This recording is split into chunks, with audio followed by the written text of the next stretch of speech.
Nidasig ang mga opisyales sa mga gustong mo-enroll sa technical o vocational courses aron madugangan ang ilang kaybaho ug maablihan pa ang oportunidad sa panarbaho.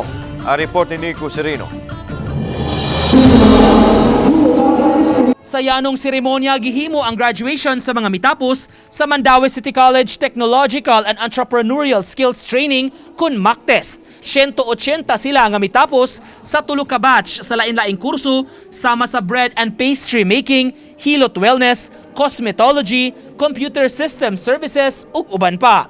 Kini ang unang in-person graduation sa MACTEST sukad nagka-pandemya. Usa sa mitapos ang kanhi OFW nga si Nilda nga mieskwela og cosmetology. Wa na siya mubalik pa sa abroad ug diri na lang nagbase maong nag-abli siya og salon aron magnegosyo. Makatabang kuno kini sa iyang panginabuhian. Yung eskwela kong balik unya para nga makatukod ko og salon. So karon nana ko'y salon, Lois Ginoo, nana ko'y salon. Gamit kaayo siya, even na ako'y hairdresser.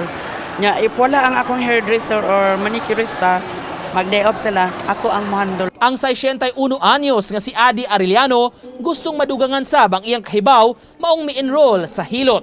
Ikaduha na niyang short course kini nga nakuha gikan sa MACTEST. Ang kuan gyud ako ang para sa pamilya ra bitaw nga mga massage panghilot.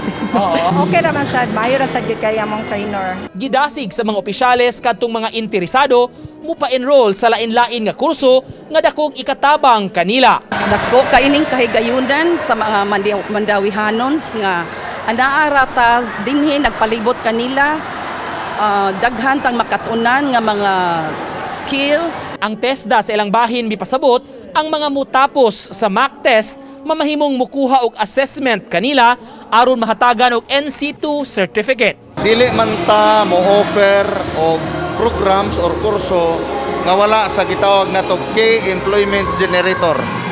So unsay gitawag natog area based nga demand driven, no, kana bang unsay need. Uban ni Godfrey Relien, Nico Sereno, Balitang Bisdak.